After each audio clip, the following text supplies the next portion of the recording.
Jean Miigwech. Yes. Yes.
Miigwech, Jean, for those wise words.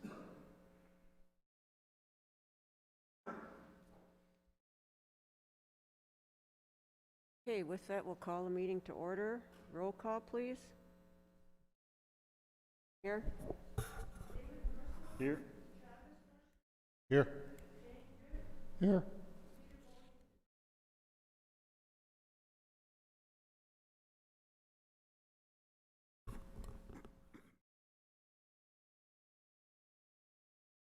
Got one add to the agenda for election board to appoint Francis Nikki Irvin to Linda, for Linda's, she got moved up. Day of the election, Nikki will be coming in. So I'll put that under Simona. Okay. If we put these last two items at the end? Yeah. Under Rob, at the end, we'll add the health board revision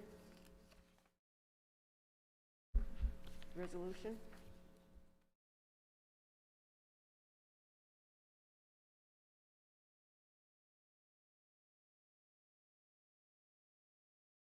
I really appreciate what you said, Jean. Oh, I really appreciate what you said, Jean.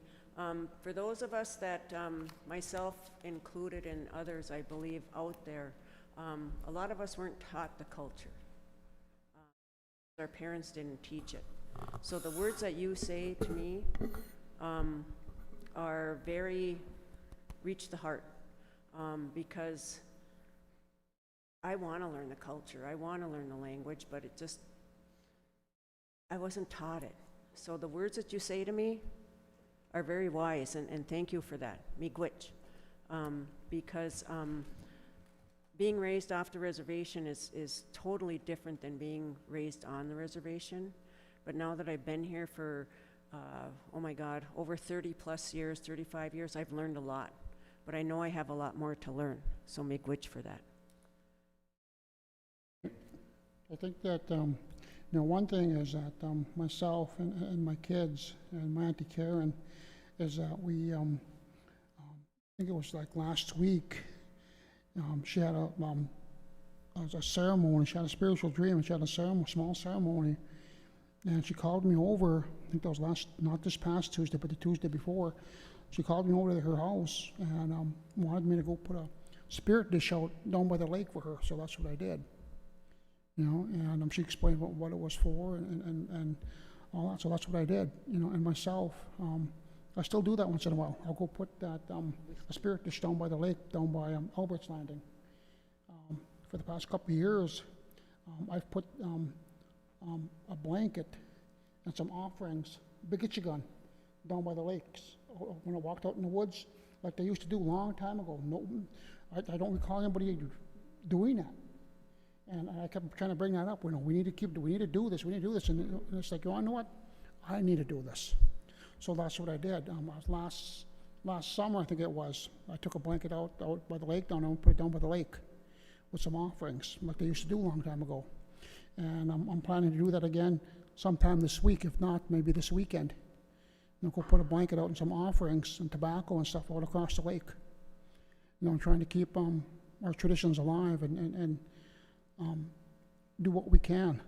I know that we all get busy and we can't be at the ceremonies. I understand that we need to stop what we're doing and attend these ceremonies because they are important. Like Jean said, they are important. But sometimes life just gets too busy and we're busy running here and there and trying to do this and that. And, you know, we got to maybe find a way to make time for these ceremonies. You know, like you said, you know, it was an important ceremony and maybe it should have been held during the day. And if people want to go, then they should have been allowed to go. You know, I'm not for forcing anybody to go because that's not our way. If they want to go, then great. You know, they don't have to stand close together. They can stand far apart and listen to what's going on and just participate.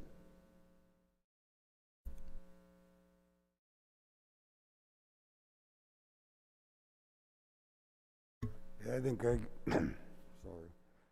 I got a sore throat. I think it's important for our ceremonies and for us to move forward in a good way.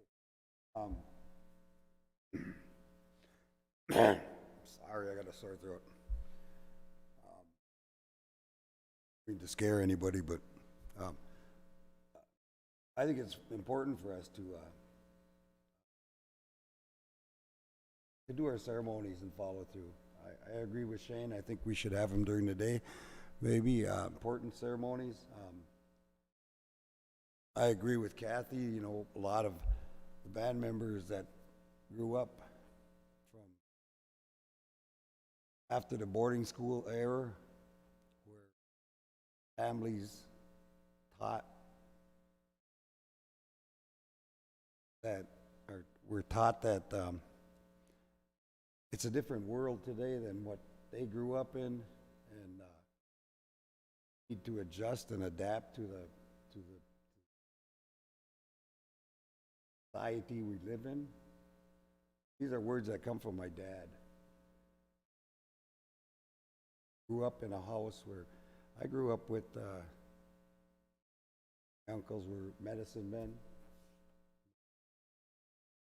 I grew up in these homes, and father said, you know, when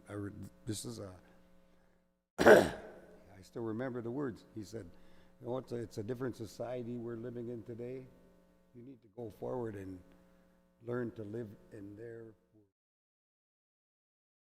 That's his words. You need to go forward and live in their world. My aunt and uncles used to talk the language in their house. And Ed said, you know, kids are in the house, no, speak English. Where we're at today. You know, and that was a tough thing.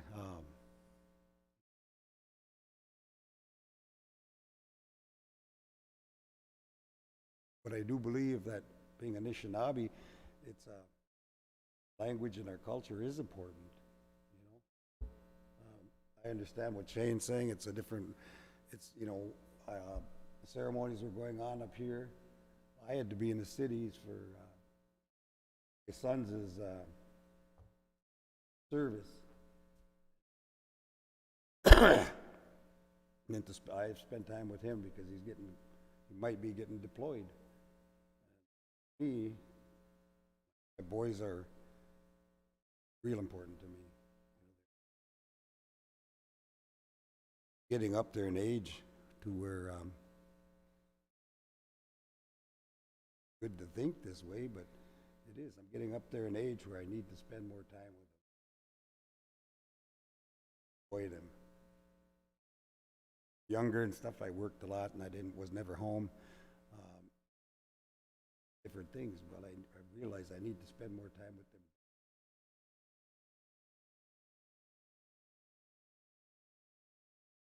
Spend more time. I just need to spend more time with them. I do believe the ceremonies are important. Maybe you're right. Maybe we need to have them during the day. Excuse people to go.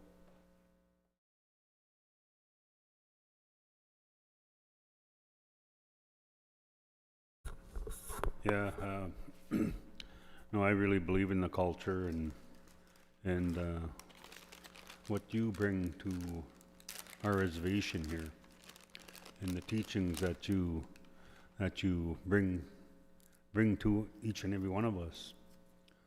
And when you had the last two ceremonies that you had, when you had the COVID one, I thought it started at 6 o'clock, and when I came down about 6, and you were wrapping up already, and I stopped by Squidge, and I said, what's going on? He said, oh, we're done already.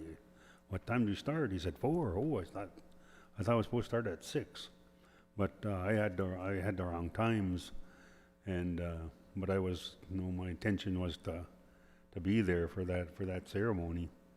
And then when you had the one for the lake last week, I had to be out of town that evening, and so I didn't make it down, or otherwise, you know, had I not been out of town, I would have would have surely been there. And I know that,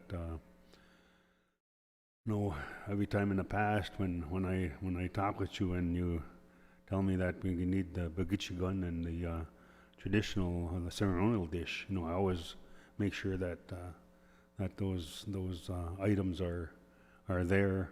And sometimes I think that I don't get the right baguette gun, and but I try to get items that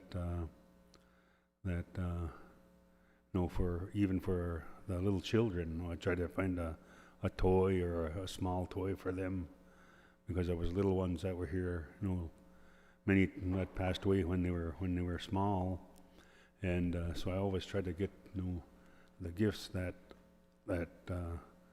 I know that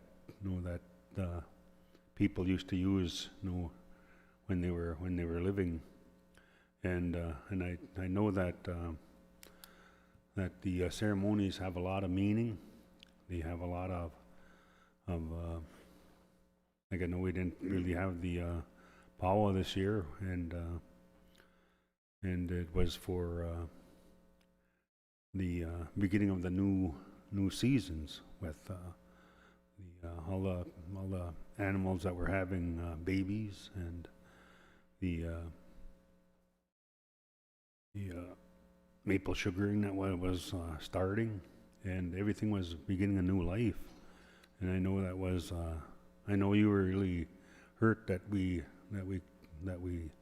didn't have the powwow, and but maybe that's something that we have to start back and teaching all our little ones. And I know that Squid just had a canoe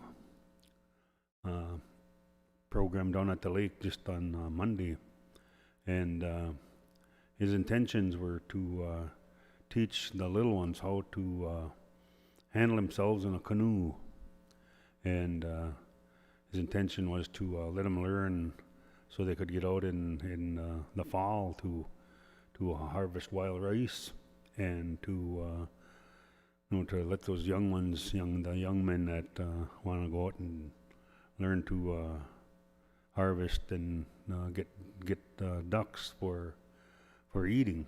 And there was only about 8 little kids there, 8 kids that showed up, and I know he had the conservation officers there that helped him, and he had a couple of the people from 1854 staff that came and helped. And one of the staff from 1854 had some prizes that she had for the kids, where they drew a ticket out of the basket that they had for the prizes that they gave. And one of the prizes was a pair of knocking sticks that the staff member had made, and them were really some really nice knocking sticks. And Travis's son Steve was one who won the knocking sticks. And Squidge came over after the drawings and was talking to Steve, and Steve and his younger brother Scott were in the canoe together, and Squidge, he really did a good job. Some of the kids, he took them as far out as Spirit Island, and there was 2 young ladies, and one was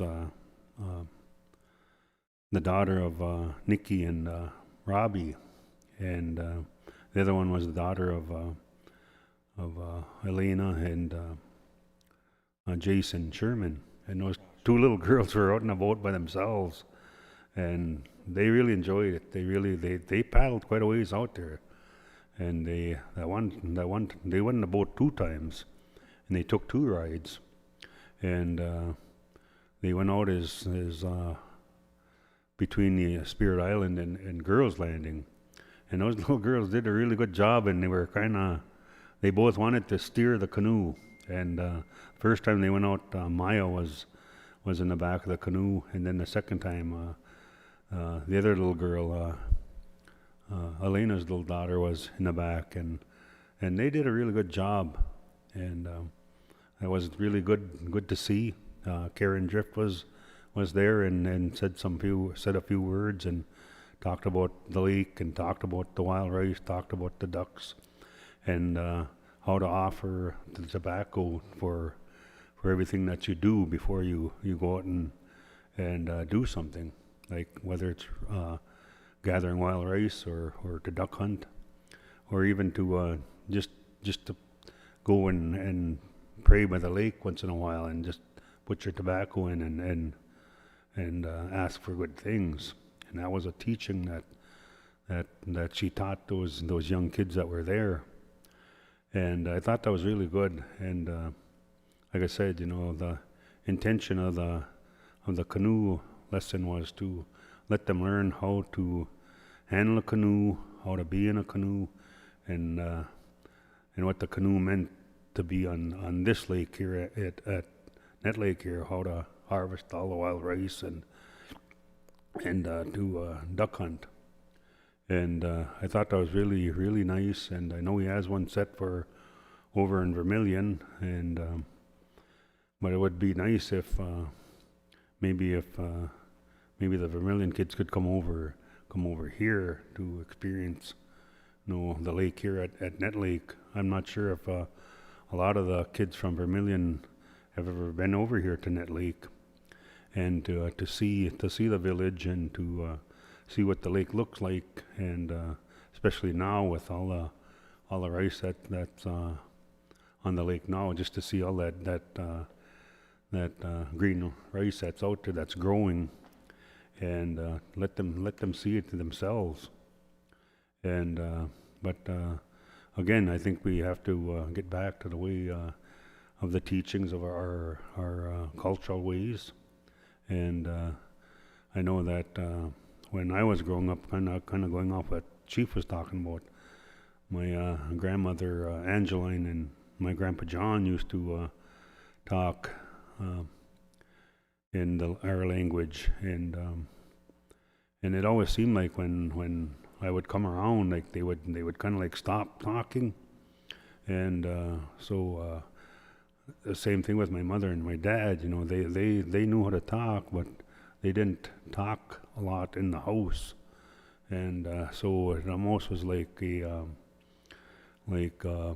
weren't supposed to learn that when we were growing up, because like I said, when I would come around, I remember that when I would come around, people would just kind of like stop talking, and where it should have been taught to us. And had I known at a younger age, when I was growing up, to learn that, I should have took that time to learn that. But again, we have to get back to the teachings of our elders. I know that we have just a few fluent speakers that are left here on our reservation, and we need to capture that and get that to the rest of the people, the young ones especially growing up, that they learn to learn our language. And again, I want to apologize for myself for not being at those last two ceremonies. I like I said, that first day I just had the wrong time, and the other time I just had to be out of town that evening, and so I want to apologize to you, Gene, and let you know that I would have been there. But again, I always like that when you come and talk to me and you tell me to get the certain items that I need for the ceremonies that are coming up. And I always enjoy that when I run and pick those items up and bring them, because I know that they're an offering to the spirits, and they're used for healing. So again, I just want to thank you, Gene, for all your teachings and all your help over the years, and I have a lot of respect for you. And I know that there's a book that just came out about your life, and I haven't seen it, but I have heard about it, and I'd like to get one and have you sign it for me, and so I could. And I know your daughter Diana was one that wrote it on your life, and but I know it's going to be very interesting, and what's in the book, and because they're coming from experiences that you had through your entire life, and again, them are good teachings, and I appreciate everything that you've done for the reservation over the years. So I thank you very much. Miigwech.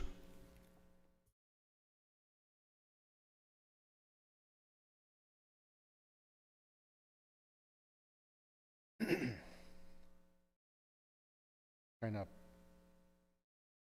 run off of what Dave was saying too, is about our family.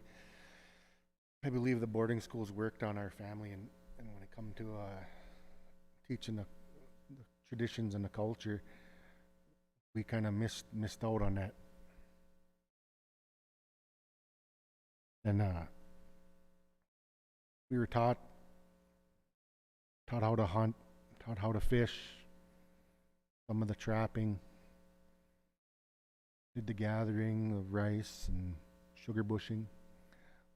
We know how to do all that, but we never got a taste of the traditions and cultures. And growing up through the years, Brandon, I picked up a lot of the traditional stuff from hanging out with him and you and Wiz and Dejan. It was little teachings that I took from you guys that kind of help shape who I am today. I know it's just a little small part of what I should know.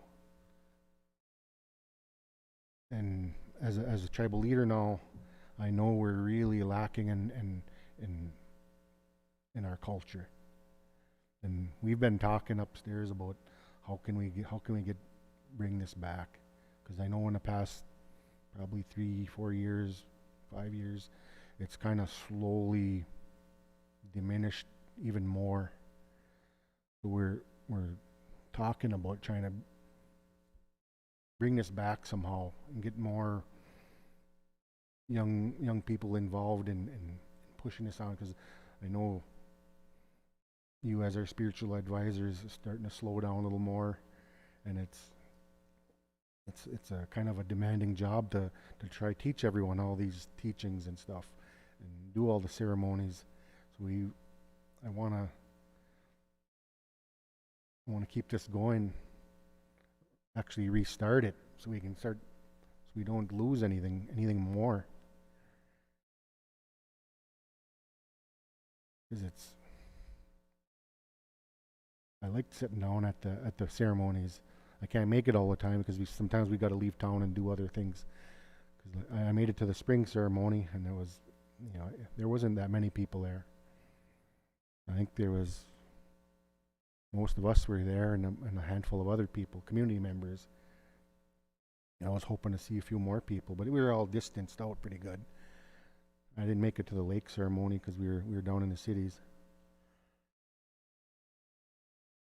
But we do see the need where we have to do more for our culture. And thank you for bringing that up, because it's not every day we get somebody to come and tell you, hey, we got to do more. Some people think that they're getting mad at us and pointing out things that we're not doing or doing wrong, and we'll take it as a bad thing. But I look at it as a good thing, because we need to know what we're doing wrong. We need to know what we're lacking. If we don't know about it, then we can't do nothing about it. And we've known that we're lacking in the cultural area for quite a while now, and we're gonna do something about it. We have to, because otherwise, what's the alternative? Culture goes away. We lose our identity. We sure as heck don't want that. So I know we're gonna do something more for it, and we'll get you some help. Thank you. The last two games,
I agree. Um, with the, I agree though that we should be doing, more for our culture. I think the biggest obstacle we have to try overcome as a people is right now there's a fear of it. Fear of either getting the virus, fear of maybe watching your own kid or your grandkid go through it. So everybody is kind of just would kind of like isolate and stay by themselves. I know like my parents, that's their biggest fear is to watch one of their grandkids go through it. But, and the other thing is I don't think it was advertised very well. We didn't get the word out there as good as we should have. Other than that, there's one more thing that I can't think what I was going to say, but I do believe that we should, we got to do something. Otherwise, it's going to be lost. Like even Grandma Mary, she's scared to get it and scared to pass it on because she likes to hang around Maya. And myself, I am scared too. My daughter has a lung issue. If she gets it, it's not going to be good.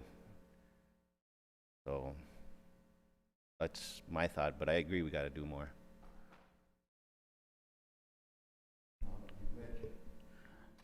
Kind of going off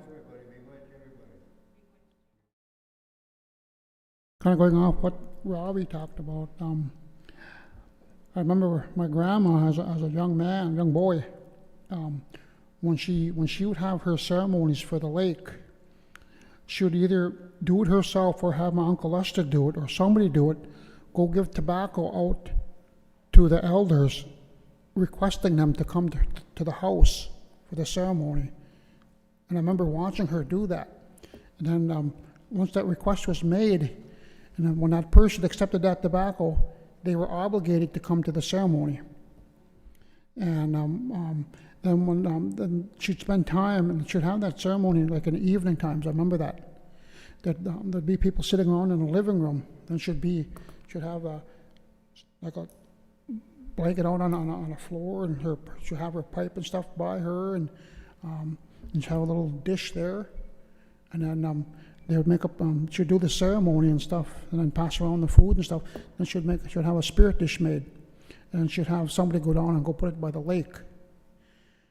And as for the language and culture, I've always said this, is that once it's lost, it's not because we lost it, it's because language and culture lost us. There's a difference in that, if you think about it. We didn't lose it, it lost us. Oh, Mio, miigwech. Oh, I just want to say that I give the wrong name when I was talking about Elena and Elena's little girl. Her dad is Jason. No, Josh. I mean, said that again, Josh. But I said Jason, but I want to correct that. It was Josh and Elena's little girl. Go ahead, Darren.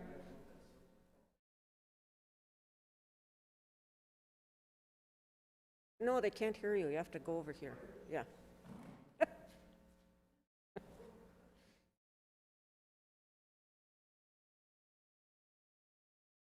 Yeah.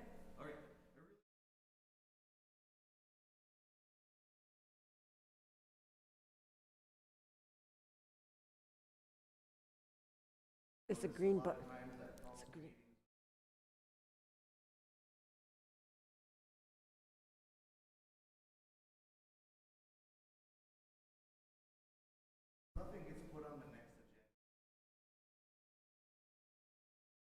The green button. Oh, okay. Okay. But nothing gets actually done. I've heard this speech about language and culture maybe for the past 5 years, and there's no position within the tribal government that teaches this. There's no plan. The language committee isn't active. Culture committee isn't active. And I just don't see any action being taken. We can talk all day about how things are wonderful and how we want to do things, but till we actually do something, put something on paper, put it on next agenda, we need a plan to save our language and culture. I don't think anyone's going to do anything. And we have all the different programs within the tribal government that are doing little pieces to help the culture and stuff, but we're not working together. So I'd like to see something on agenda about language and culture, something. Gene had recommendations. Are we going to put that on agenda and approve it to allow the ceremonies to take place at 3 o'clock to allow our staff to go? I'm not sure if RTCE can be used for ceremonies. If that can be changed, that would be another option. I think we need to sit down and find goals and things we can actually do and put into motion. And I hope you guys do that. Thank you, Darren. I agree.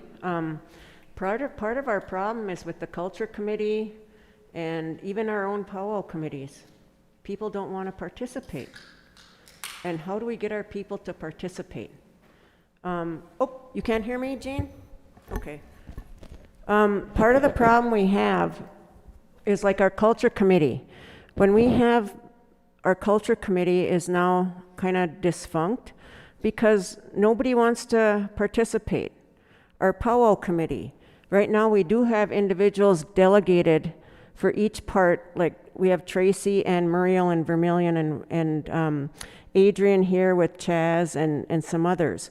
And even I know when Brandon was here, he was trying to do the language, having language at lunchtimes. But what happens though is people start out and then it dies out. That's our culture right now. We start things and they die out. But how do we get them to keep going? And I think it takes not only the programs but the community to do it. So we need to come up with ways, all of us, on how to do this, because like me, I want to learn. I need to learn. I want to learn. I've learned a lot since I've been here. I've seen traditional funerals where I've never seen one before, where they actually took the individual out of the household through the window and what direction, and you learn these things.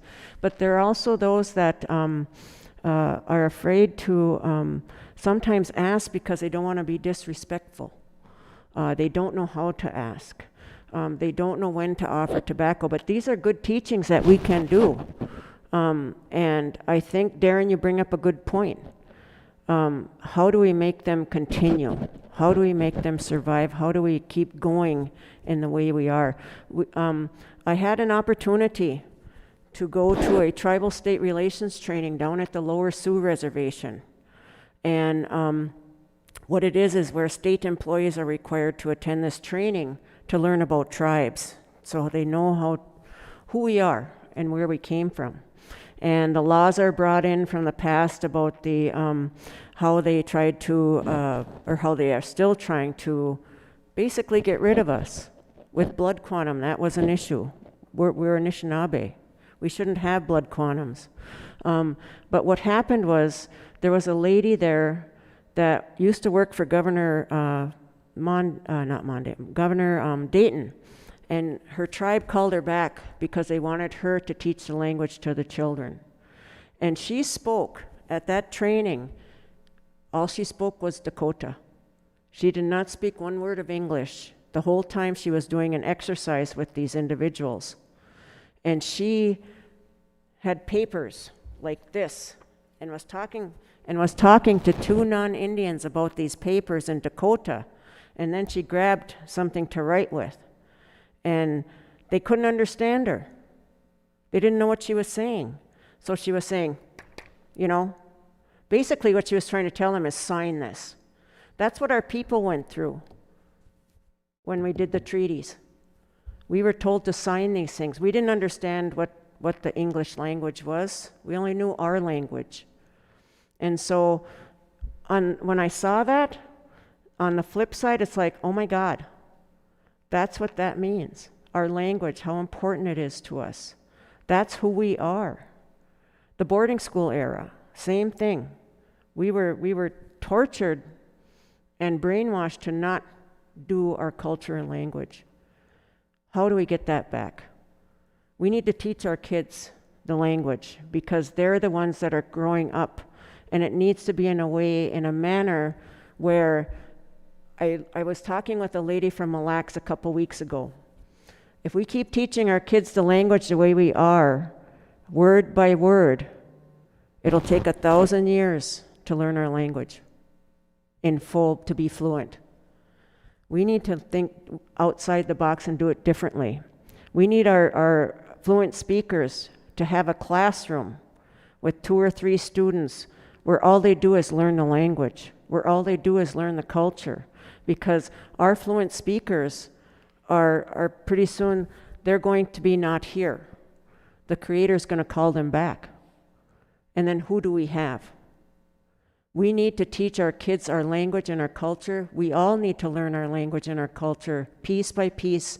But for our language, we need to keep those kids in a classroom, and that's all we do is teach them a language. When they're done, they're going to be fluent. And then they're going to teach more kids. They'll be teachers themselves. That's how we're going to keep our language, is by having our teachers teach the kids. Make it a position where they're paid to learn the language, where they will want to learn the language, where they sit in a classroom. That's their job, is to learn the language. That's how I think we can do it. But we need to think outside the box, because what we're doing right now, like Darren said, isn't working. We keep talking about it and talking about it. We need action.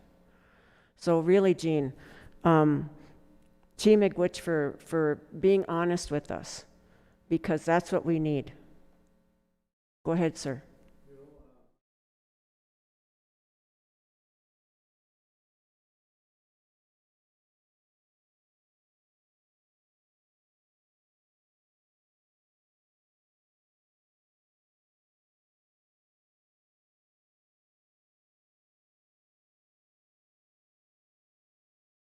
Mm-hmm.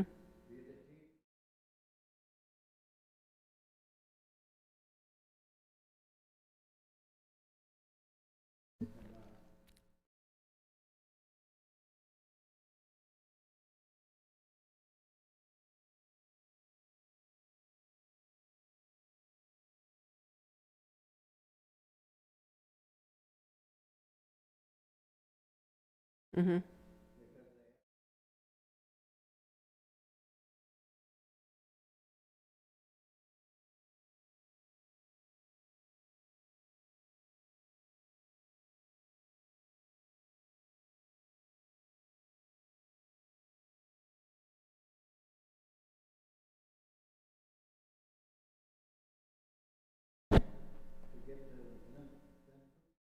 Mm-hmm.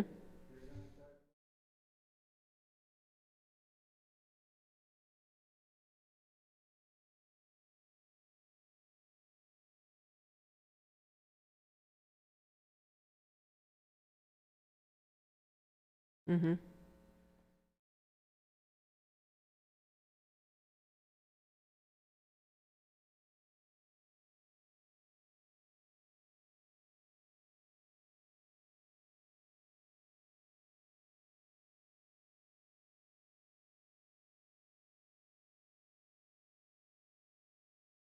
Mm-hmm.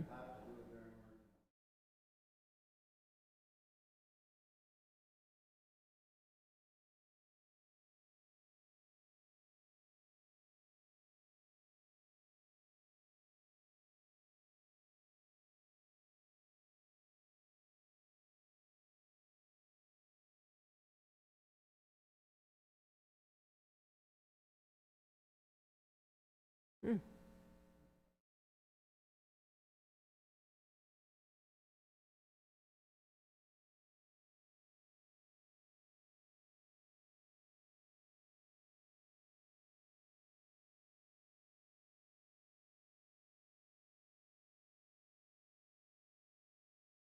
Mm-hmm.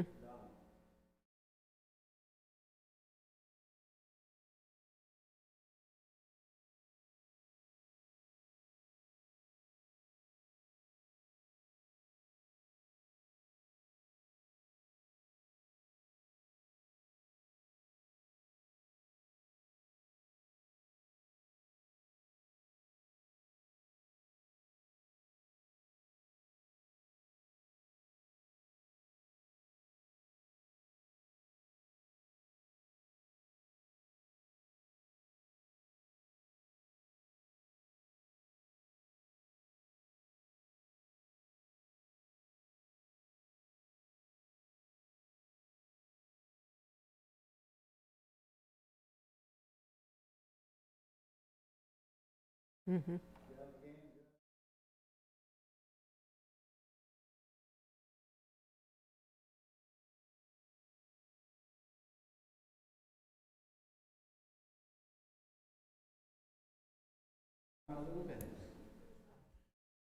Gain, I guarantee you'll gain. Good. I know it'll work. I know that, one thing is, Miigwech. when my kids come home, we do that. We spend time every evening doing the language. It's always something different each night. The simple thing is doing the introduction. As Shane indigenous cause, sabi ko na sa the iganin doon siya ba, adik doon dam. Stuff, just a little simple introduction. And then we do like phrases, commands, and stuff like that. So yes, it does help, it does work. Getting back to, the language and culture is that if you look at the school systems now, they provide funding for these other languages, whether it's Italian or whatever. Well, they should be providing funding for the Anishinaabe language too.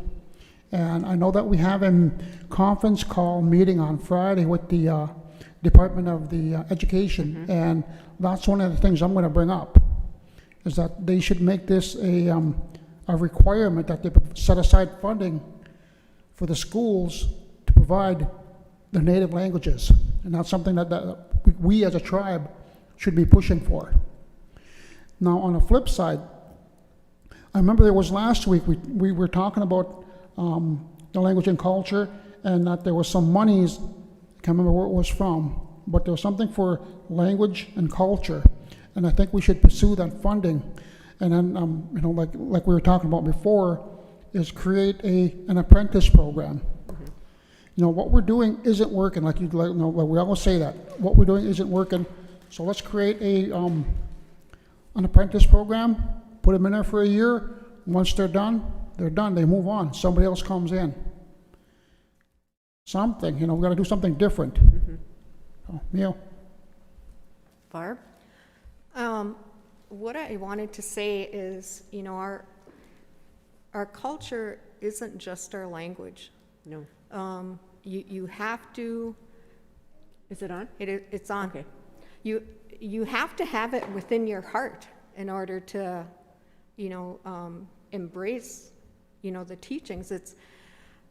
It's about, how to make medicine, the importance of medicine, the importance of, ricing, the importance of Hunting. just basic importance of treating each other fairly and respectfully.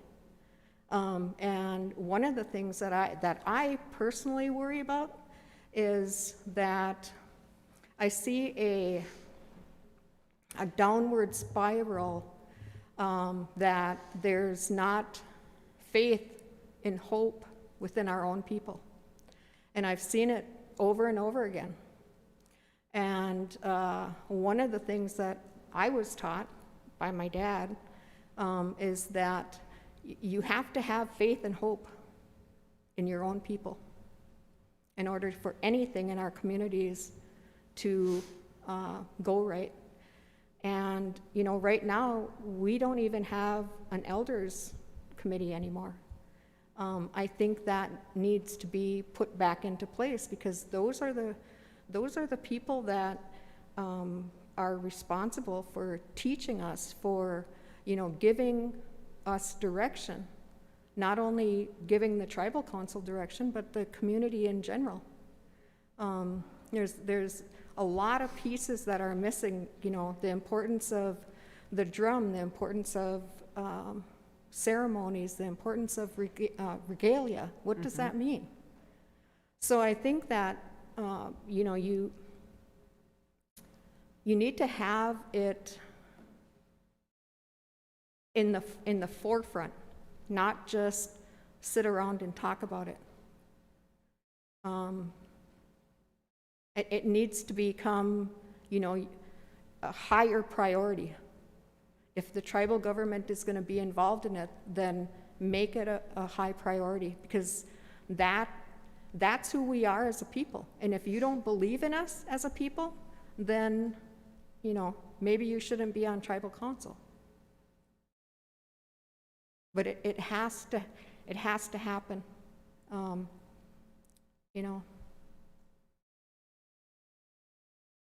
Miigwech, Barb. Miigwech, Jean. Hey, Jean? Jean? I remember my second question, sorry. Is there, like, any rules or, so if we were to blend technology for people living off the reservation, like, it's called Zoom, that was what I'm thinking, that can attend the ceremony virtual? Is there anything wrong with that?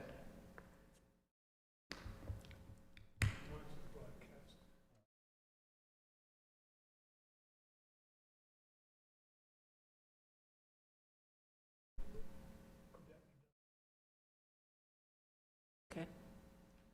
See what I've done in some certain, like, healing ceremonies, like grieving ceremonies, anything. Like this one, my son-in-law, Leila's husband, he lost his, I think his mother or dad. But there was a party, and there was family in Florida, and there was family in California. I did the ceremony at home, and we did it over the cell phone. They heard it over in Florida, and they heard it in California. When I did the whole, just like what I did now, the ceremony, the healing or grieving ceremony. That's what I've been doing. And I told Gilbert, I said, is that all right if I do that? He said, that's a real good idea. He said, I'm going to do that. There's a lot of times there's people way out and they can't come to the ceremony. So I'm gonna do my ceremony over my cell phone, so they can hear it over there, so they can hear it over there. So is that your question? Yes, sir, that's my question. Thank you. Miigwech. Miigwech, yep, that's it. That's my question. Okay. Miigwech, Jean. Thank you for the teachings today. That's what I have to offer. Language classes anytime that, like, that's the only way that we're gonna keep going. Yep. Is if they have it during working hours. Okay. After working hours, you all know that 4:30, it's my time. I'm gonna go to town. I'm gonna go to Walmart. I'm gonna blah, blah, blah. I wanna go to the whatever. But at 3 o'clock or even 4 to 4:30, half hour of the language. I'll be glad to come over days a week, anytime. Good. Not asking for nothing.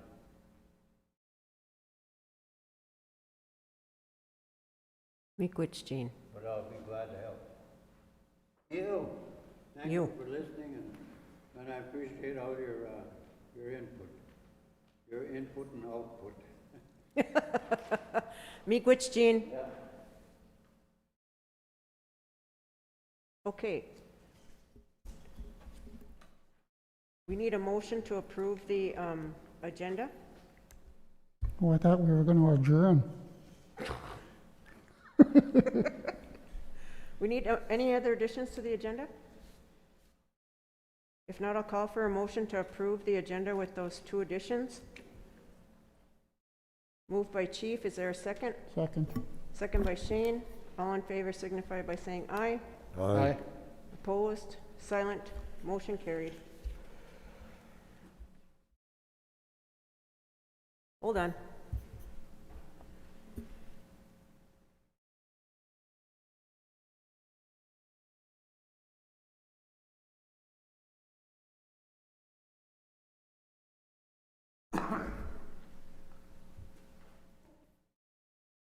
My apologies. Okay, next we have the approval of the minutes from 7/15/2020, held in Nett Lake.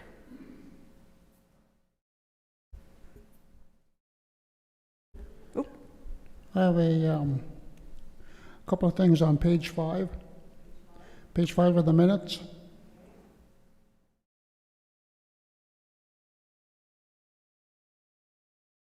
Okay, Shane.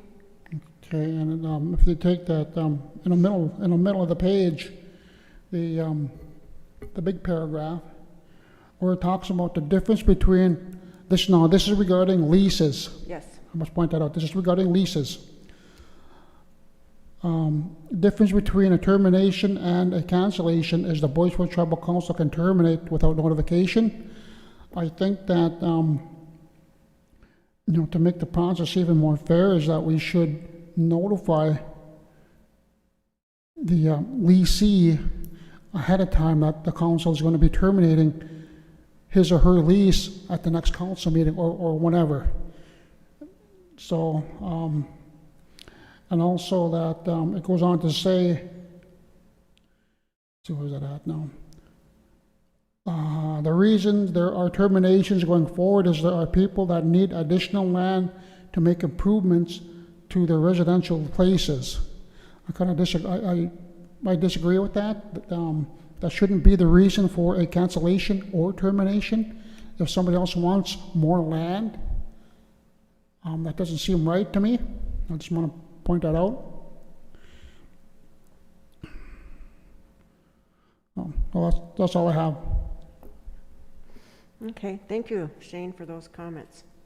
Do we have a motion to approve the minutes from 7/15/2020? Move. Moved by Shane, is there a second? Second. Second by Travis, all in favor signify by saying aye. Opposed? Silent? Motion carried. Next we have meeting minutes from 7/15/2020.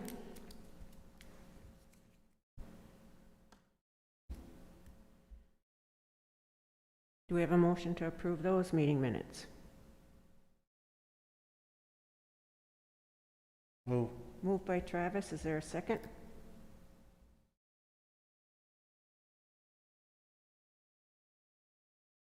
Second. Second by Shane, all in favor signify by saying aye.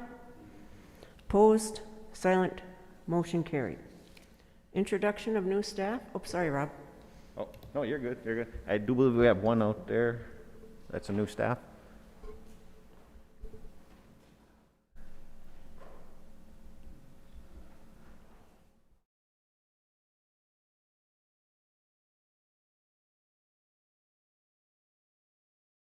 Good morning. Over here.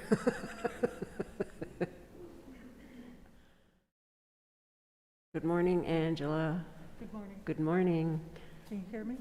'Cause Is it on talk's green? off, Is it a I- green yep, light it's on? green. Okay, go ahead. Okay. This is Sarah Strong. She's our family support coordinator. She'll be doing our family base and foster care. Good. Welcome, Sarah. Yes, I'm happy to be up here. Sarah Strong. Yes, Sarah Strong. yes. I transferred from Head Start to up here, from Vermillion. Welcome. Thank Welcome you. very much, Sarah, and good luck with your position. All right, thank you. Thanks for being on board with us here. Thanks, Angela.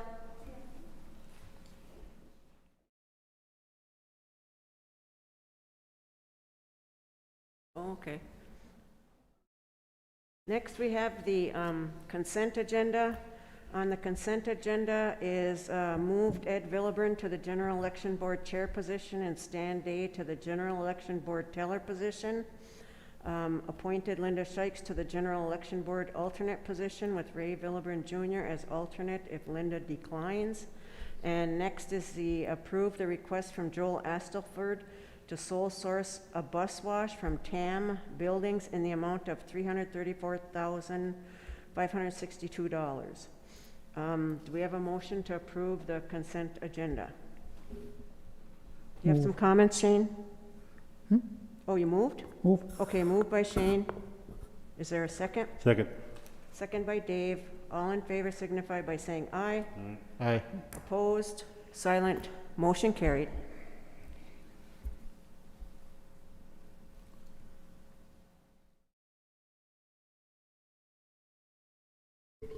Next, we have Melissa Wright with addendum to provider agreement for health connection.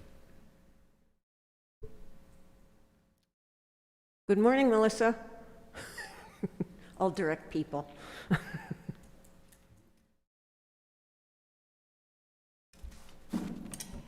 Good morning. This is our annual contract with Hearth Connection to do the homeless program that we have and have had for many, many years. And so just looking for approval for that. It helps fund salary, fringe, some other programming costs and such to provide that service for that program. Okay, so this is just like a continuation Yep. of the program? They did update the contract a little bit, but they kind of do that from time to time, but it's the continuation of the program. Okay. Yep. Okay, any questions for Melissa on the addendum to provider agreement for Hearth Connection? If not, I'll call for a motion to approve. It's for the homelessness program. Move. Moved by Travis. Is there a second? Second by Dave. All in favor signify by saying aye. Aye. Opposed? Silent? Motion carried. Thank you. Thank you, Melissa. Good job. All right, next we have Kim Greiner with resolution establishing food program, CARES Act funding, discussion on policy and application. I just wanted to make mention too that I just got a text from one of our band members, and Jalen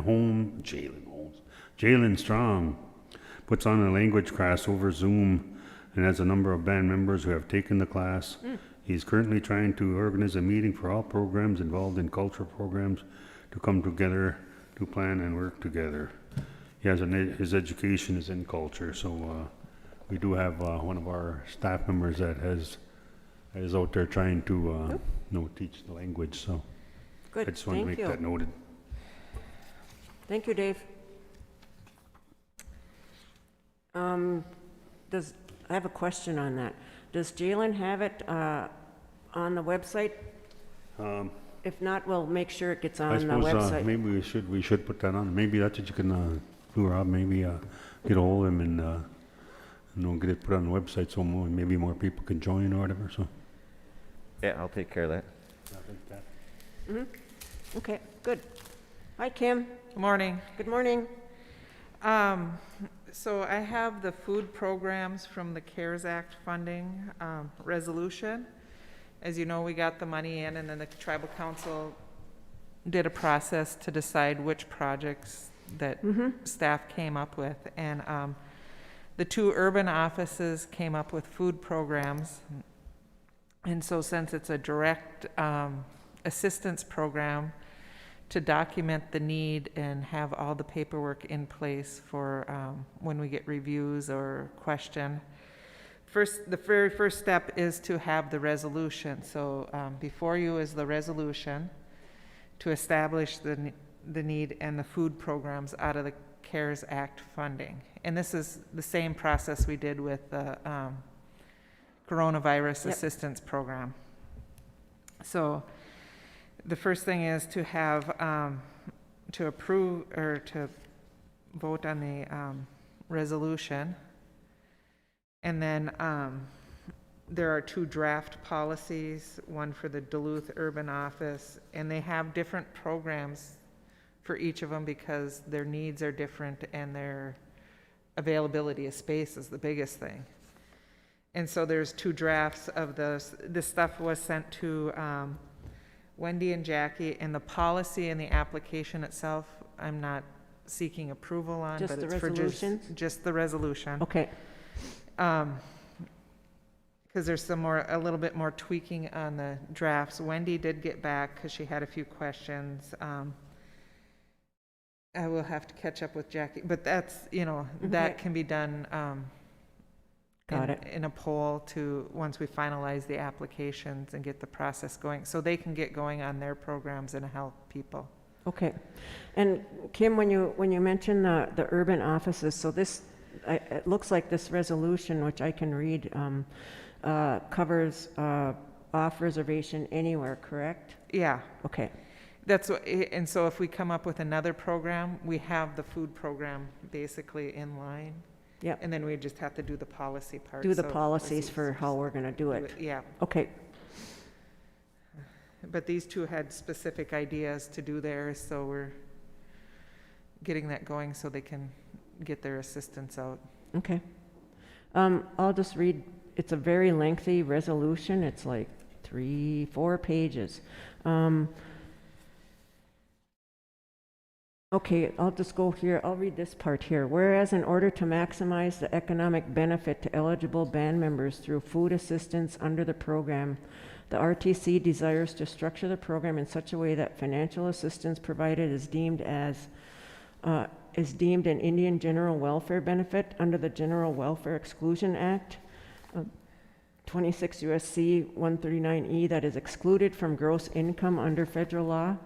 Now therefore be it resolved that the RTC hereby establishes the Bois Forte Coronavirus Food Relief Program to provide emergency food assistance to eligible members in need of food assistance due to loss of income and/or unforeseen and additional food costs suffered by band members as a result of the COVID-19 public health emergency, subject to the terms and guidelines established and approved by the RTC, which that will come at a later date. They need some tweaking, I guess, on the terminology in that. Be it further resolved that the RTC hereby determines that the food assistance distributed under the program may be paid from the tribe's allocation of the fund because such expenditures satisfy the requirements of Section 5001 of the CARES Act and the Treasury Department's June 30, 2020 Coronavirus Relief Food Guidance for state, territorial, and tribal governments. And be it further resolved that the RTC or its authorized agents may, in its sole discretion, authorize or deny food assistance requests under the program based on program guidelines, fix food assistance amounts, establish any conditions or limitations of food assistance, audit recipients of food assistance to ensure compliance with program terms and requirements, and exercise any other powers consistent with its role as a governing band of the body of the band and administrator of the program. Be it further resolved, food assistance may not be used to pay for a cost or need covered by other forms of federal or tribal relief, including any relief provided under the Bois Forte Coronavirus Relief Program. And be it further resolved that distribution of food assistance under the program is a subject to availability of funds, and be it further resolved that the RTC or its authorized agent or agents may develop additional procedures and guidelines governing the program, including application processes and program guidelines and requirements. And be it further and finally resolved that any determinations made by the RTC or its authorized agent or agents in administering the program shall be final and not subject to review by any judicial or administrative body. So basically what it is, it's a food program for the coronavirus pandemic that the tribe is going to offer for on or off reservation tribal members. And this resolution is just starting the process for that. and the program guidelines and applications then will be forthcoming once they are finally reviewed and questions are answered, correct? Yep. And a couple of things. So you read about the general welfare exclusion. Yes. That is, so we established the resolution to meet the U.S. CARES Act Guidelines. requirements. Yep. And the policies then meet the general welfare exclusion, which is part of the IRS, so it's not Considered income. to and to band members. Correct. Good. And the Duluth, because they have no room to do a food distribution or, you know, distribute food itself, Mhm. it would be a gift card to Food cards? to a food card for a grocery store that has limits on it, so they can't buy other things with it Okay.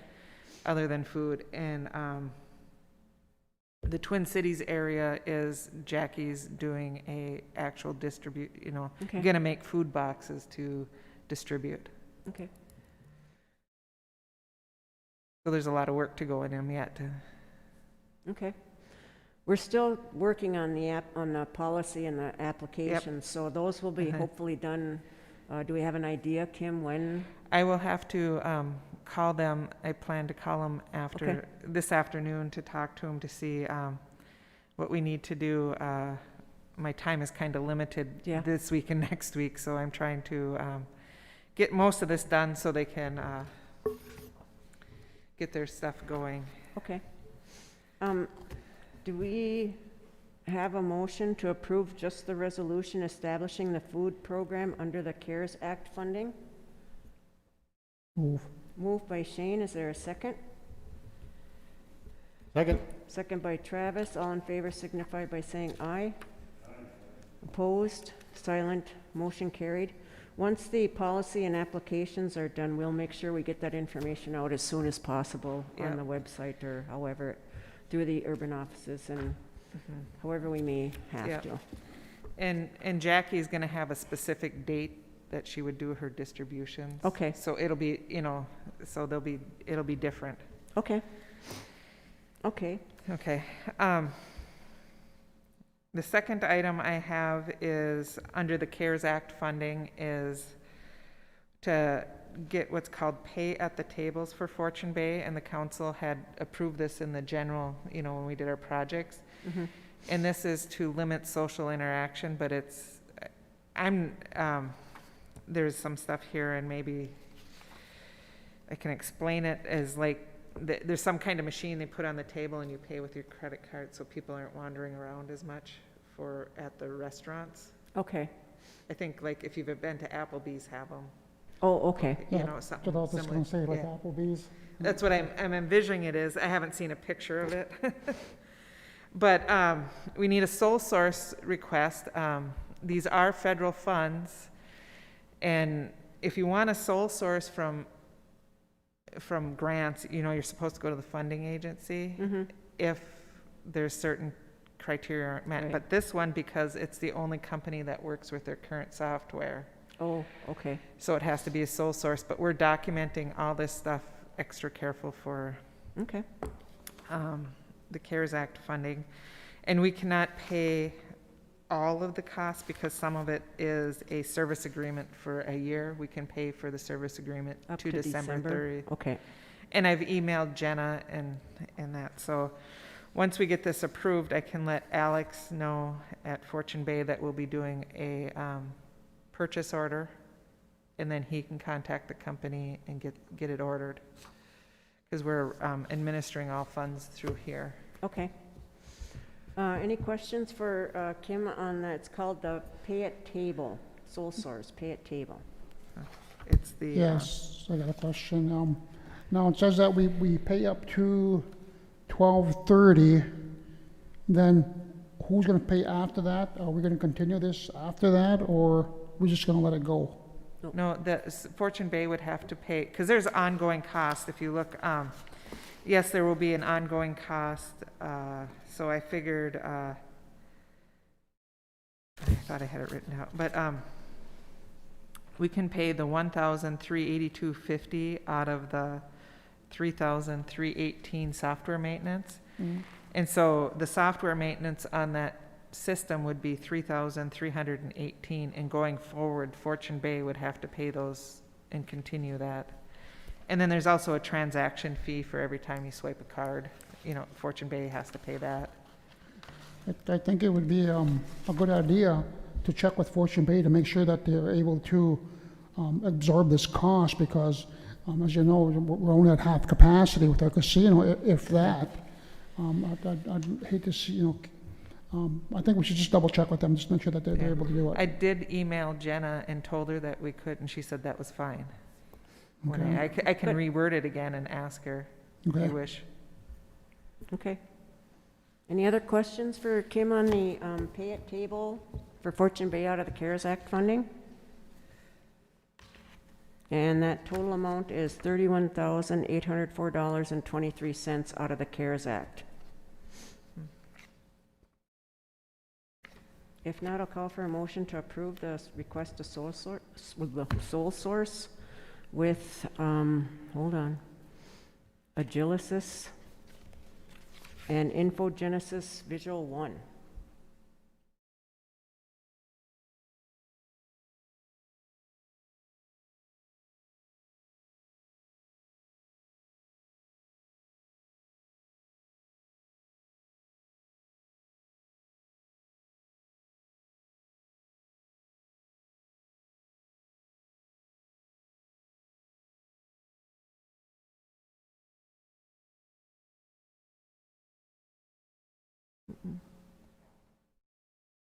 Moved by Chief, is there a second? Second by Dave, all in favor signify by saying aye. Aye. Aye. Opposed, silent, motion carried. Thank you, Kim. All right, thank you. Next, we have Randy Long. A couple items. Request to sole source Microsoft licensing to the amount of $61,975. Oops. Good morning, Randy. Morning, everyone. Hang on, Randy. Okay. I lost my screen. Of course.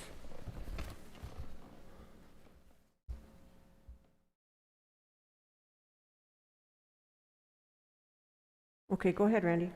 Okay, this sole source is for roughly $61,000 to Compudyne Incorporated.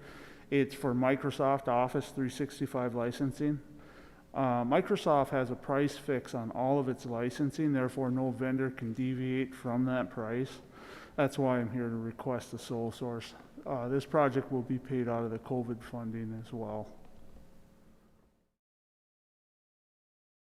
Any questions for Randy with regards to the sole source for Microsoft licensing in the amount of $61,975?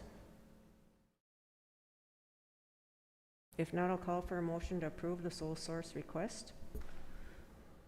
Move. Moved by Travis, is there a second? Second. Second by Shane, all in favor signify by saying aye. Opposed, silent, motion carried. The second request is for approximately $15,000 as well, and that's in regards to Microsoft licensing for healthcare. It is client access licensing for the Exchange email system and for their network client licenses that allow them to connect up to Epic. Once again, the pricing is fixed through Microsoft, therefore no one else can deviate from that price schedule. Okay, is this out of the CARES Act or is this through the third-party health care? This will be out of the third-party healthcare. Okay. Any questions? If not, I'll call for a motion to approve the request to sole source Microsoft licensing in the amount of $50,000 for the Health and Human Services Department out of their third-party funding. Move. Moved by Shane, is there a second? Second by Chief, all in favor signify by saying aye. Aye. Opposed, silent, motion carried. Okay, the third request is from RAMS. RAMS is the Range Association of Municipalities and Schools. They've asked us a couple times in the past to join the organization, and what it does is it provides advocacy for range communities that want to get involved with broadband. They are a strong voice on the Iron Range and help bring technology to local schools like the Nett Lake School and the Grizzly schools. There is a cost of $500 annually that's required to be part of this consortium, but I think it is definitely well justified, as they provided letters of support for our Fiber to the Home project and various other projects that we've either worked on or will be working on. Okay, and the radio station, is this, I have a question. Is this for WELY and for? No, this is not for Just- the radio stations at all. This is just for broadband for the local communities in northern Minnesota. Got it. Any questions for Randy on the joining of RAMS, the Radio Association of Municipalities and Schools? If not, I'll call for a motion to approve the joining of RAMS for Bois Forte with a yearly fee of $500. Moved by Travis. Is there a second? Second. Second by Chief. All in favor signify by saying aye. Aye. Opposed? Silent? Motion carried. Thanks, Good job, everyone. Randy. Thank you. Oh, technical difficulties? Yeah.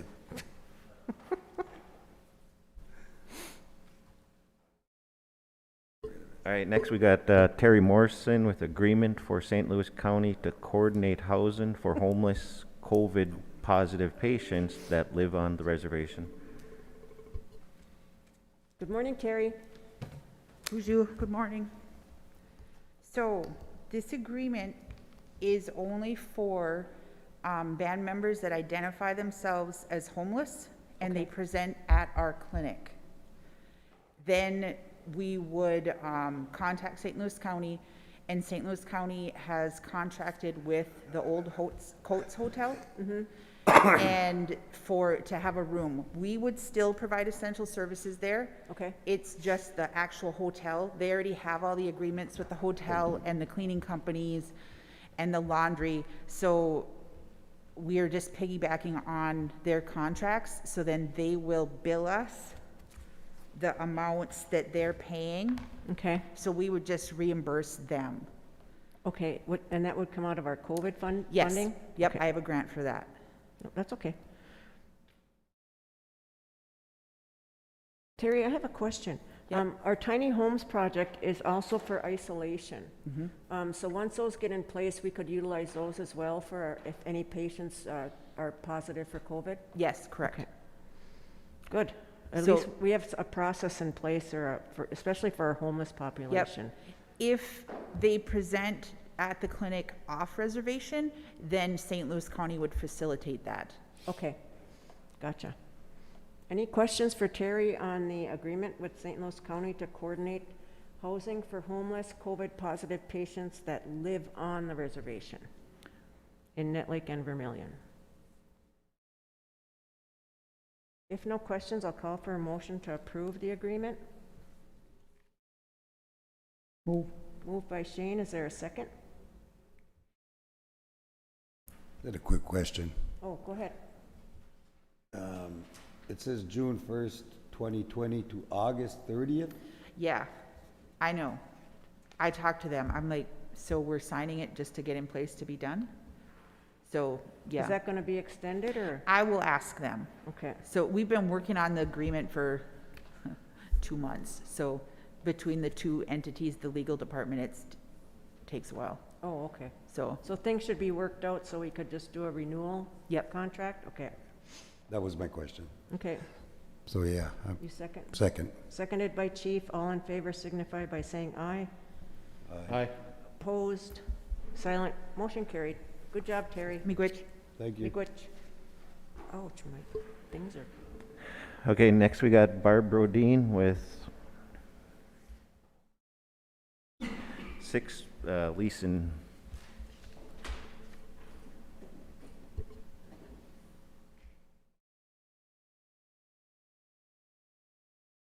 coming?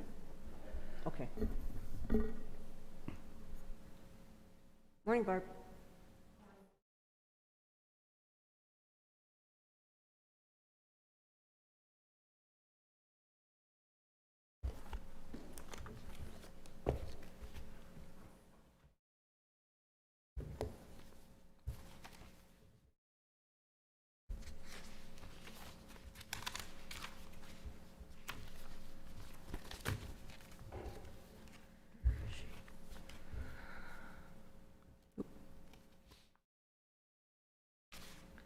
The first item I have is a residential lease modification for Gail Littlewolf. She is requesting to add her niece, Jessa Boyer. Okay. Do we have a motion to approve the residential lease modification for Gail Littlewolf? Move. Moved by Travis. Is there a second? Second by Dave. All in favor signify by saying aye. Aye. Opposed? Silent? Motion carried. Next, I have a residential lease modification for Ronald and Vivian Adams. They are wishing to add their son, Christopher, also to add the successor in interest to the leasehold, and adjust the annual rent from $1 to $0. Okay, do we have a motion to approve the residential lease modification for Ronald and Vivian Adams? Move. Oh, moved by Shane, second by Trav. All in favor signify by saying aye. Aye. Opposed? Silent? Motion carried. Next, I have a lease modification for Pamela and Thomas Parson.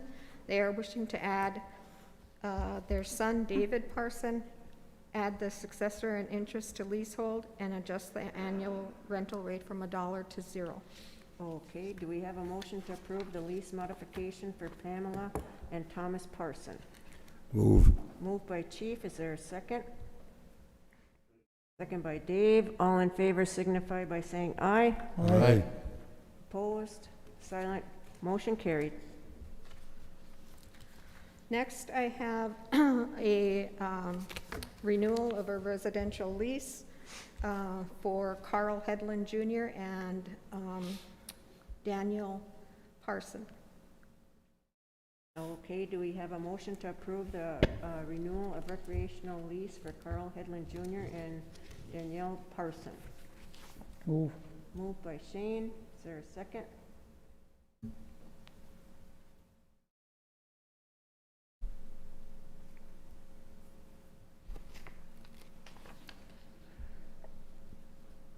Second by Dave. All in favor signify by saying aye. Aye. Aye. Opposed? Silent? Motion carried. Next, I have a residential lease termination for Lorraine Villebrun. Do I have a motion to approve the residential lease termination for Lorraine Villebrun? Move. Moved by Travis, Second. second by Chief. All in favor signify by saying aye. Aye. Aye. Opposed? Silent? Motion carried. And next, I have a residential lease for Brian L. Porter and Jenny Rowland. Do I have a motion to approve a residential lease for Brian L. Porter and Jenny Rowland? Move. Moved by Travis, Second. second by Chief. All in favor signify by saying aye. Aye. Aye. Opposed? Silent? Motion carried.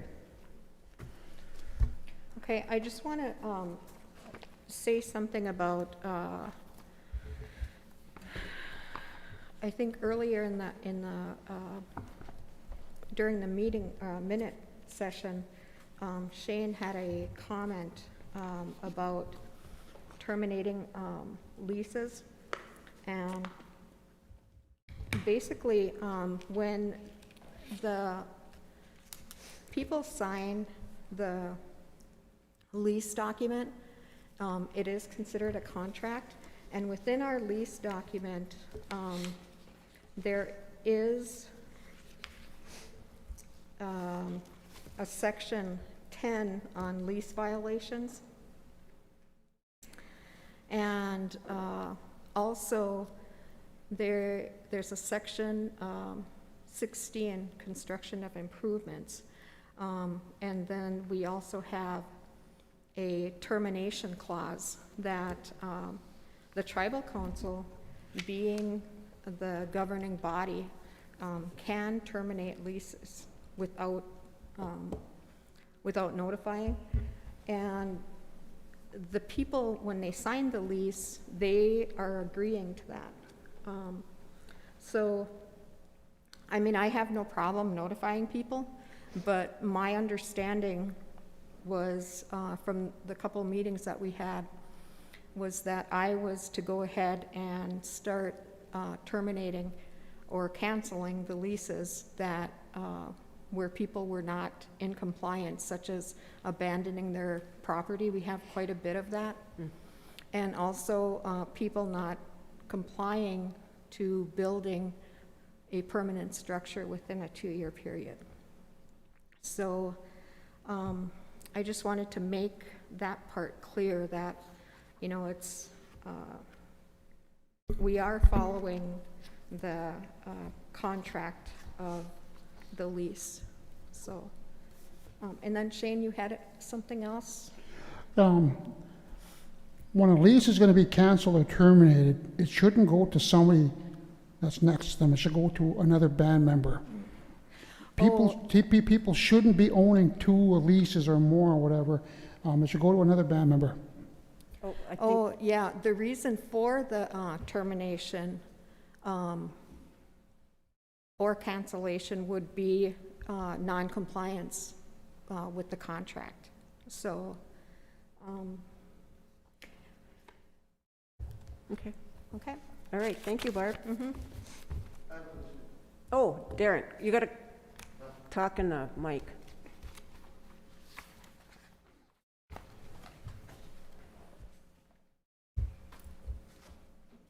Yes, Darren.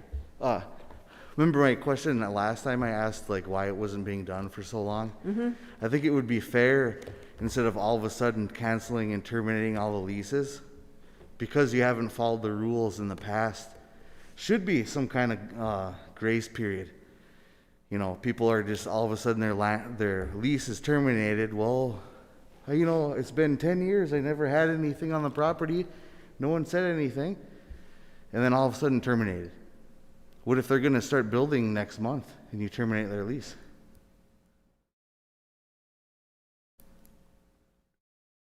That's all. Okay, I was waiting to see if you were done. I know that with regards to our leasing program, that's one of the programs I think throughout the previous years, long ago, that has had first staff turnover, and then it seems like the documents were never really in good order.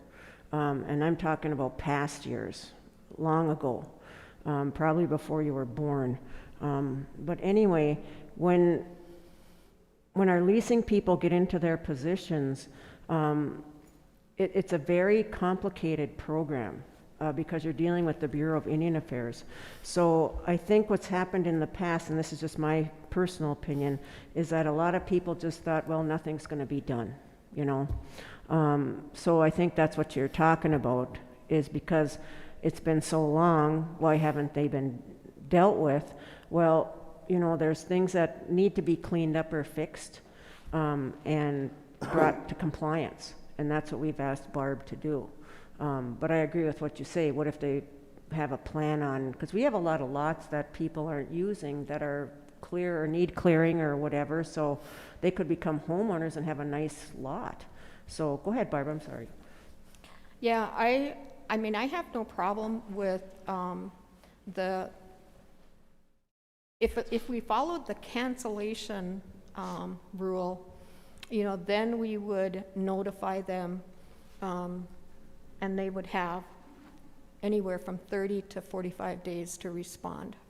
But in cases of termination, we don't have to notify them. And I think a lot of the people that have leases, they know that they're not in compliance, you know, and year after year, ever since, you know, I can remember, the properties have just been sitting there. And we do have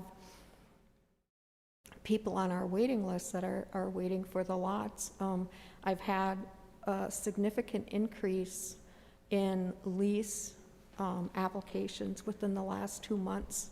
And so I updated the waiting list, and it was fairly short, but now it's getting long again.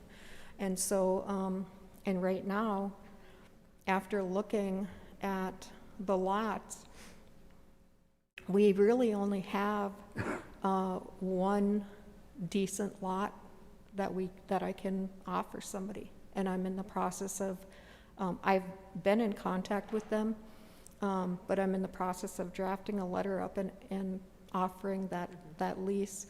The leases that I highlighted when I met with you guys, after going and walking those properties, some are wetland and others have burial sites on them.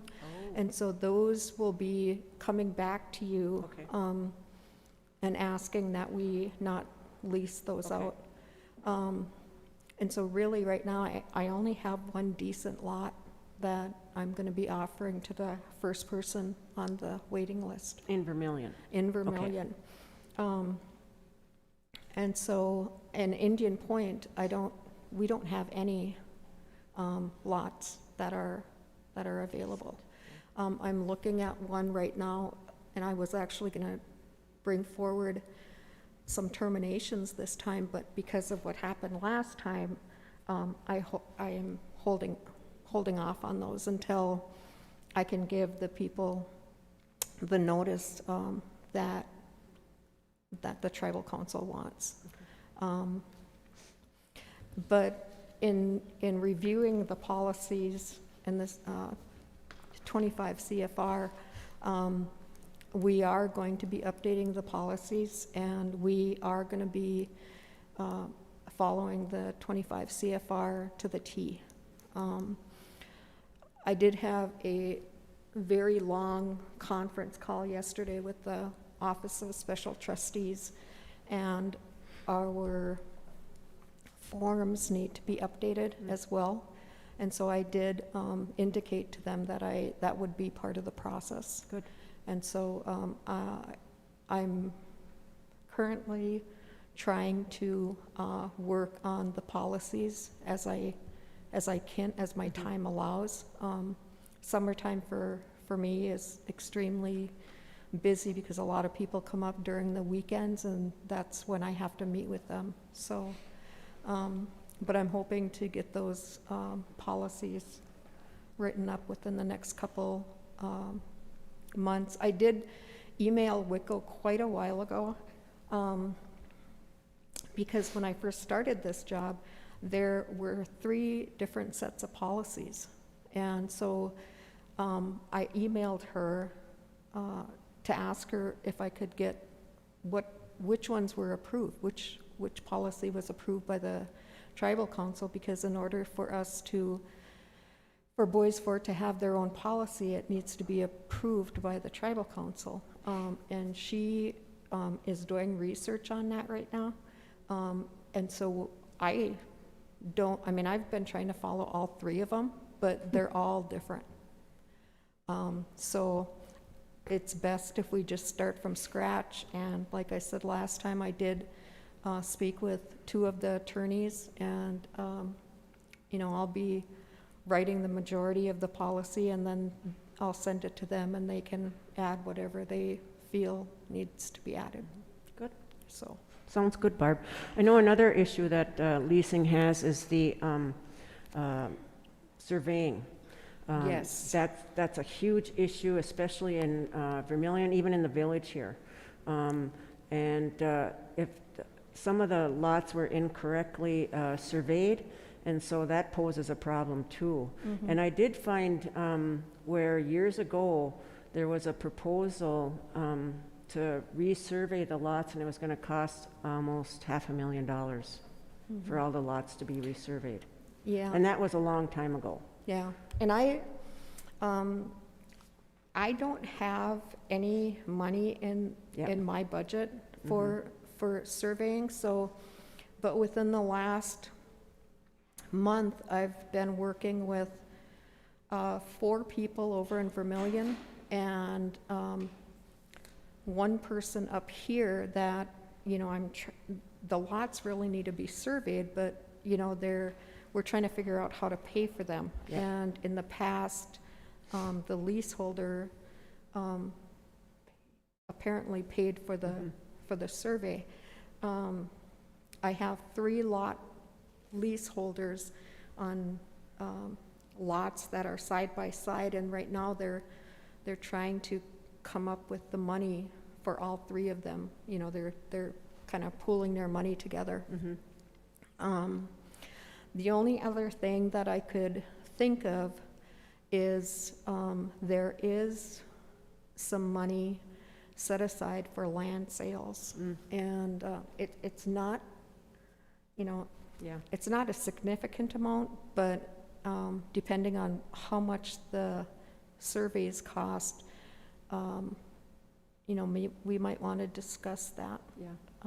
But then that would limit the amount of land that we can purchase as well. So, but it's just something to kind of think about. Yep, so there's a lot of issues there and one person in that position.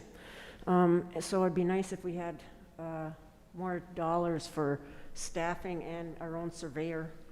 Yeah. That would be nice. Because surveying, a surveyor they're really hard to find. Yeah.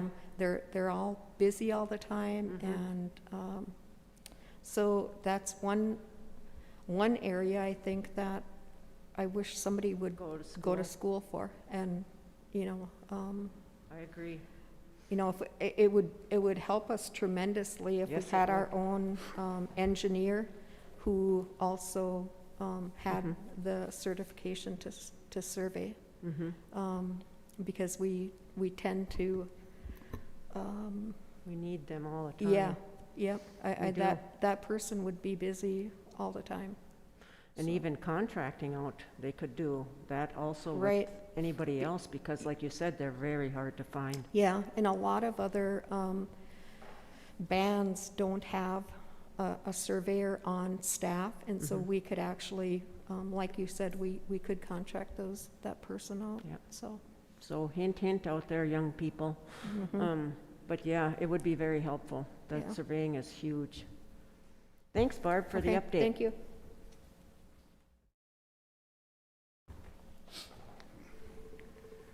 Okay, next we got Elena Sherman with a sole source request for Identity Sys data card CD 880, 2 printers.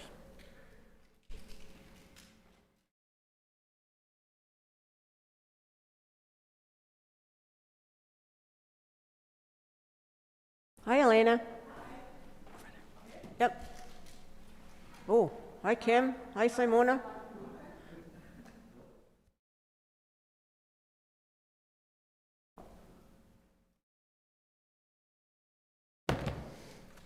Good morning, ladies. Good morning. I want to first say to Simona and Elena and our IT department, good job on working out the issues with regards to the tribal IDs and the ability for people to do it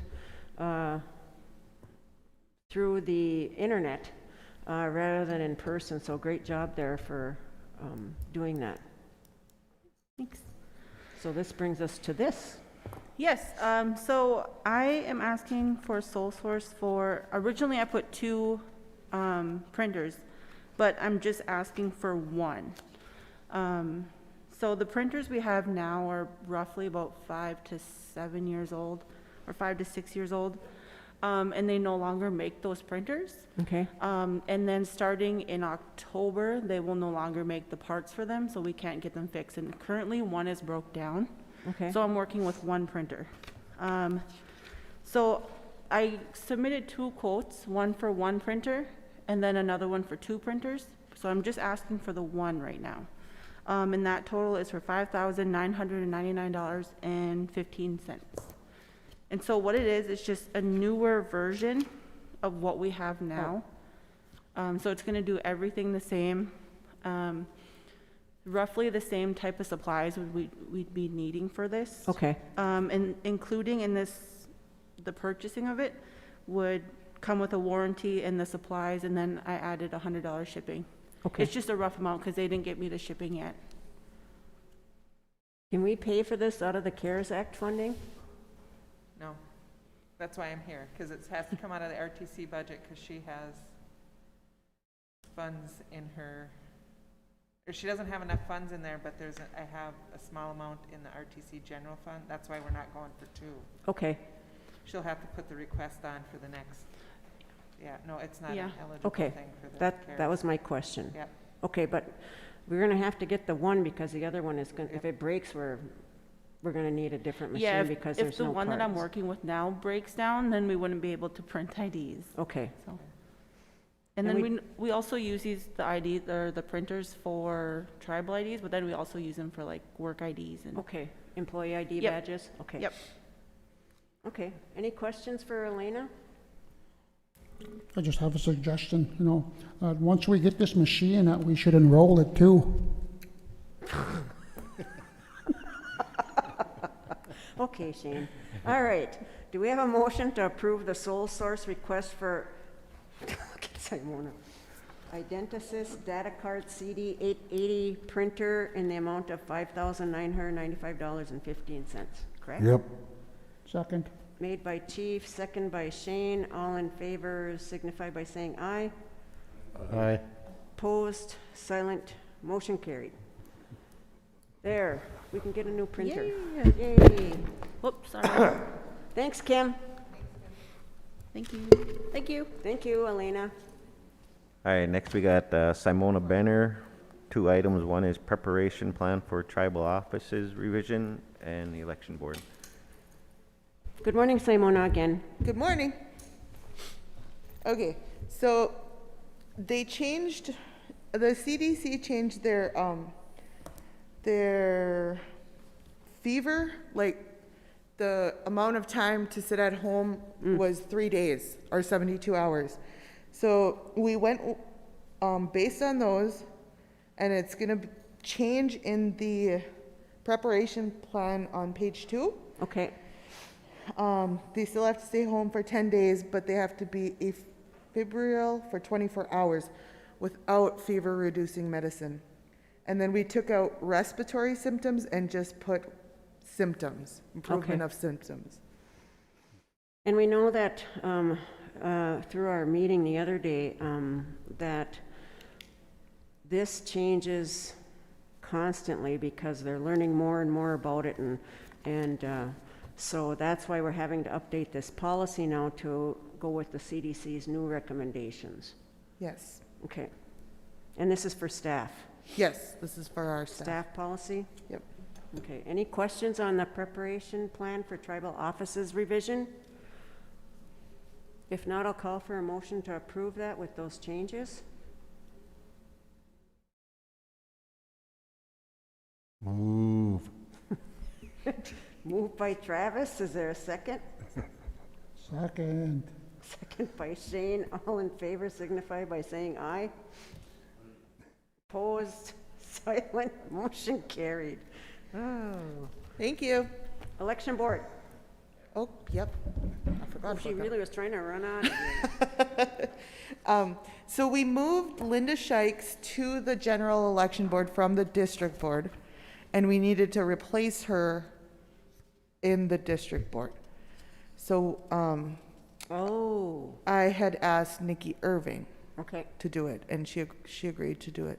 And the district board is the board that's at the day of. The day of, okay. So Linda is now in the general election board, working Okay. every day. And you have, we have that Frances Nikki Irving has agreed to sit in as Linda's replacement on the District 1 board. Yes. Okay. Do we have a motion to approve Nikki, or Frances Nikki Irving to sit on the District 1 board in replacing Linda Shykes? Yep. Motion made by Chief. Is there a second? Second. Second by Shane. All in favor signify by saying aye.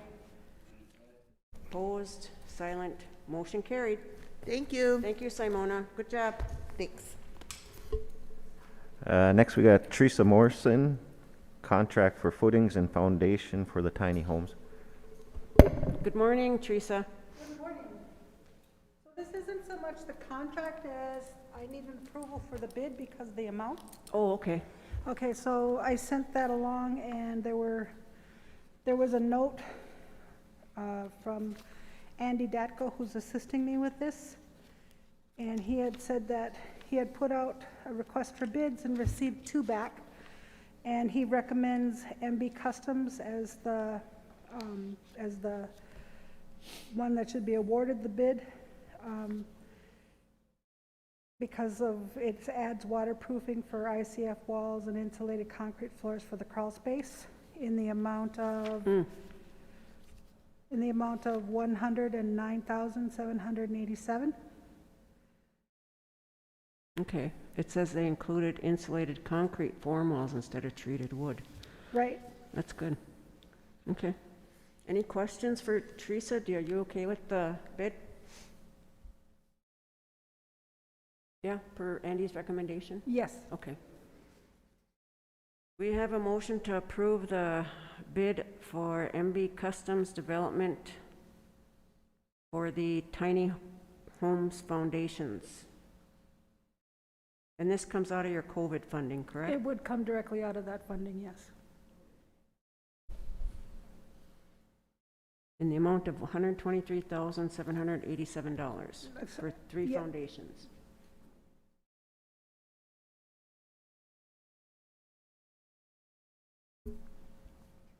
Who's the third bidder? There was, he had requested the 3rd bid, but they declined.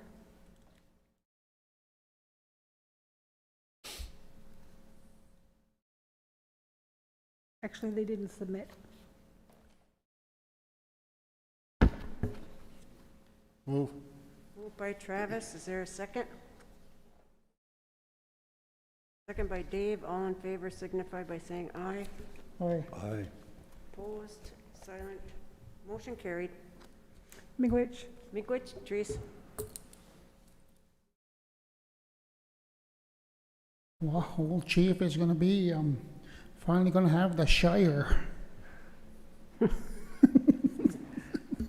Okay, next we got on the agenda, myself, Robbie Gogley, has the resolution prohibiting use and transfer of funds in Fortune Bay Health account for purposes other than payment of health claims and fees.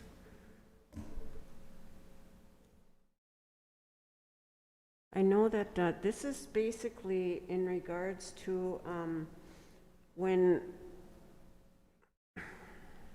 approximately 4 years ago, I'll say, when the council was at Fortune Bay, there was some of the dollars that were being used for paying bills and whatever, they were transferring money out of the health fund. And there was $1 left in that account, and this is the account that was to pay medical bills for the employees. And so this was brought up at a gaming commission meeting by Shane, where he feels and the council feels that this fund should not be touched for any other purposes than for the use for medical claims. And then also now Fortune Bay is also billing the employees for those that premium each month, so that money goes in there.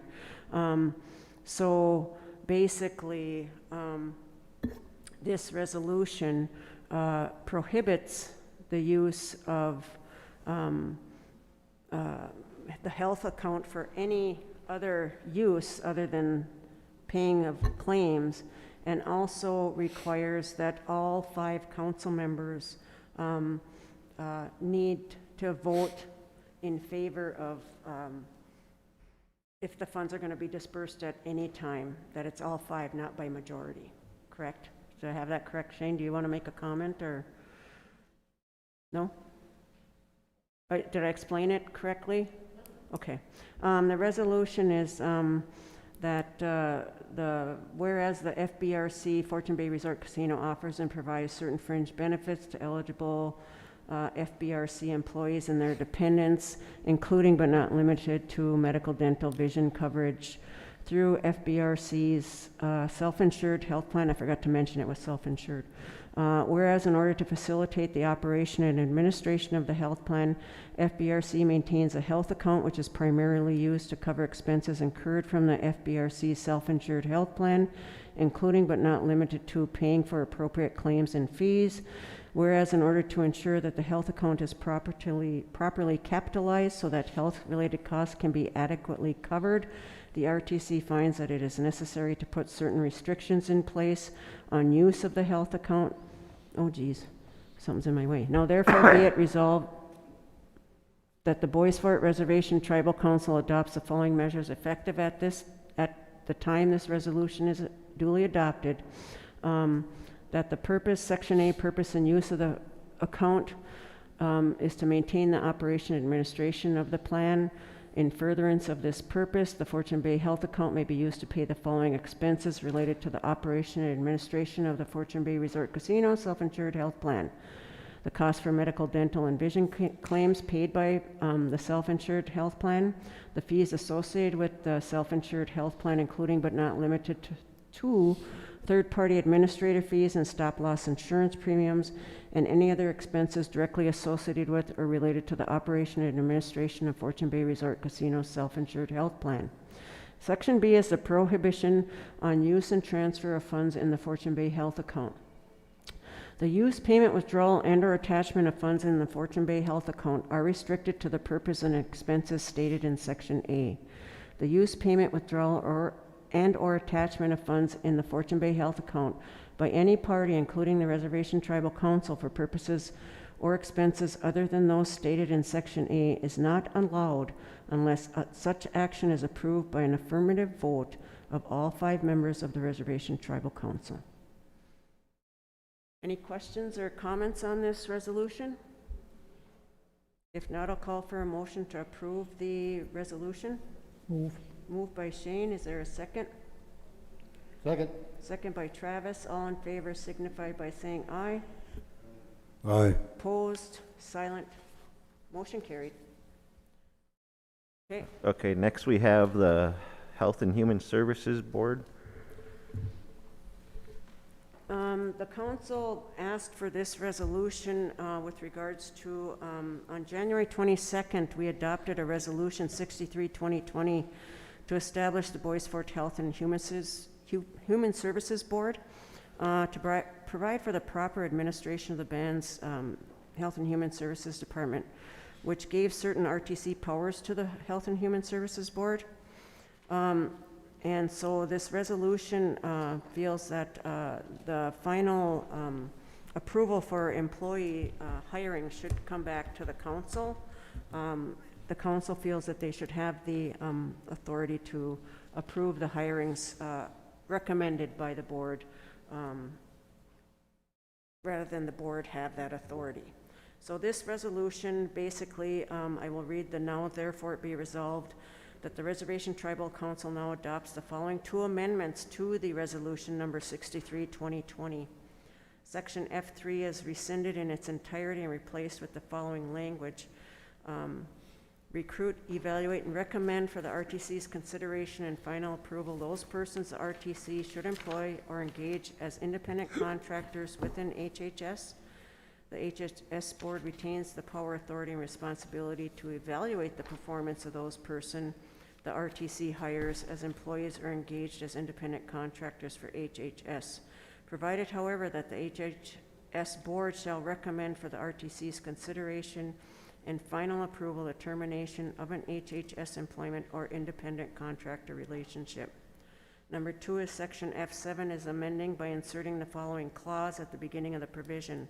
Subject to the terms and conditions provided in section F3 above. So that's the amendment to that resolution, to that board. Previous resolution of 63-2020. Any questions on that? Darren? Don't speak until you get to the mic. Thank you, sir. All right, so the resolution will give the power to the tribal council to approve the hires. Why does the council believe that they should have ultimate say in hiring of the doctors or whatever, the health people? And why was it changed Previously? previously? Previously, it was changed to first to develop this board. And then the council at that time, I believe, and the others can speak if I'm incorrect, felt that healthcare providers know healthcare providers. I don't know a good doctor or a good dentist or know a lot about the healthcare providers, the professionals, okay? When they do the health board is comprised of the clinic manager and a provider, and I'm not sure, it's got a whole composition, and then there's also 2 elders on the committee, or 2 community people who happen to be elders. And so they will, usually you have like a community health board that you run everything through, so that's what the intent of this board was.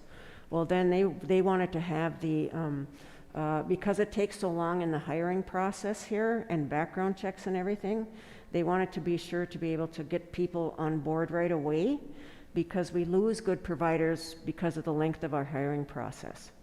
So that's how that ended up happening. And the council now feels that, you know, we are looking at ways to improve this. The board will still do everything, all the backgrounds, but the final authority will just come here with their recommendation. Okay. What happens if the council chooses someone different recommended than the health board? Is there any like appeal that the house, that the board can do or anything? Not at this point, I believe. There is no appeal process in there. But usually, and I can't say usually, but what should happen is that hopefully the board will take, the RTC will take the recommendation from the health board, because they're like an advisory board. And it seemed like with the Conservation Committee, they're an advisory committee. And so we hope to take, you know, that's the intent of these committees, is to bring forth the best efforts for their departments or their programs or services. So that's kind of the same scenario that we're using there. Okay. Well, just my opinion, I'd feel safer having a community health board that's educated about these people making the final say, rather than the tribal council. Right. Which has no medical background. Correct. So. And I can understand that, Darren. And what I've seen basically is that we all can say this, I think. Usually we've come along with the recommendation of the Health and Human Services Director with regards to that, but now it'll go through the board for that. So we understand the importance of our professionals. Thanks. Thank you, Darren, for your questions. Any other comments, or did I, any other, okay. If not, I'll call for a motion to approve the resolution for amendment to the Health and Human Services Board with regards to the hiring. Motion to approve.